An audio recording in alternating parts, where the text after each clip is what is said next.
All right, update 2, I think 2. So that's the brown base coat that I used. I ended up doing like 3 or 4 coats of that. Add some water, thinned it out the first one, then went heavier and heavier, just to get rid of all the the little white spots that are hard to get to.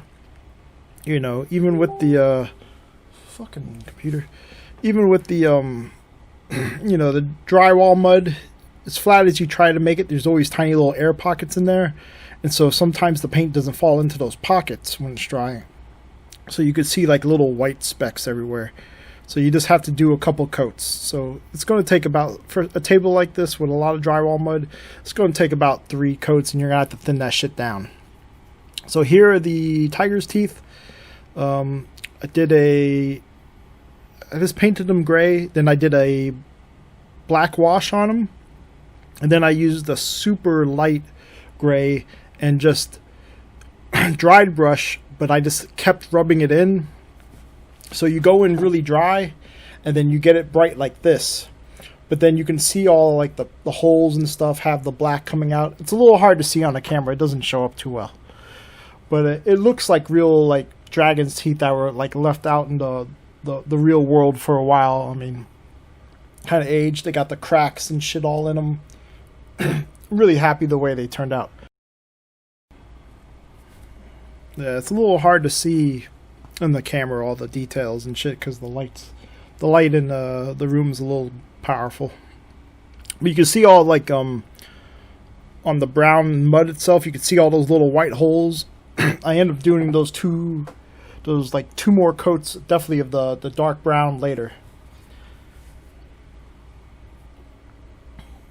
Doing the dragon's teeth was probably the most easiest and most satisfying thing about this whole terrain table. I mean, all you need is some clay that air dries, some ice cube trays, and about, I put them in like in the morning. Not even in the morning. I did like one set at 5 in the afternoon and came back the next day and just popped them out. They were still soft, but unless you really fuck with them and like do something to the dragon's teeth, they hold their shape. And about 2 days they'll dry completely, like rock hard. Like you could throw that shit at somebody and knock them the fuck out. All the sandbags that I handmade, I end up painting in I believe field gray. You'll see the I think I'll show the tube of paint or the fucking little pot. I think it's Tamiya. Yeah. Way better paint than GW shit. I'm just gonna say that right out. Don't give a fuck. And after I painted the sandbags, I just went and did a black wash over them, and they look really good. And so here is, I added the ground up walnuts as a substrate. I just added it into the trench itself. Real simple. You can see it stands out. That's not supposed to be that dirt right there. But for the craters and shit, this is after I dry brushed everything, the whole table, and all the dragon teeth are done. The only thing that isn't done right now is the trench itself, the wood. But this whole section is done. Everything else. And the wood part I was putting off for the very end because that was kind of a pain in the ass.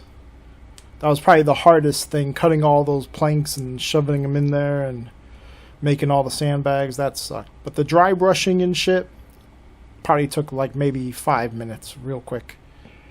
And it turned out really good. I'm happy with it. Again, you start with your darks, you go with your lights, real easy. It's not complicated at all.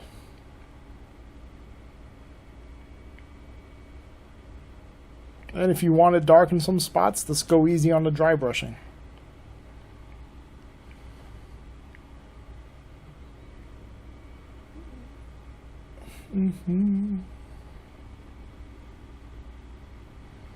Wish I made the craters a little bigger.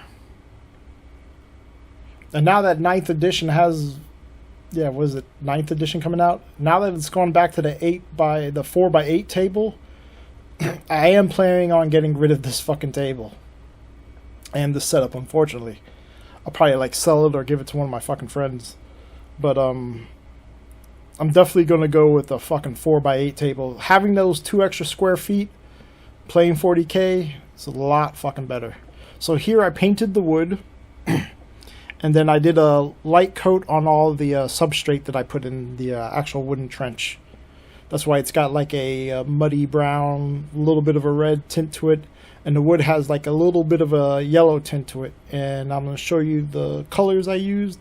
It's a tan and white. So 3 parts tan, 1 part white, and just a couple drops of the yellow. The yellow will give your wood an actual wood color. Because no wood that you shave the bark off is fucking brown. It's always like a weird white, yellowishy, sometimes maybe red or orange depending on the type of wood. But that's how you get that real wood look. And then all I did is null shade for the wash. Washed everything. Then took some dark brown paint and just splattered it on. You could use like a toothbrush and do that shit too, or just lightly touch and just run it down the whole thing. And that's how the trench came out. There's the actual paint, and here's you'll see the shitty brush I used. And all I did is walked up and just splattered that, and I did that for all the bunkers and stuff,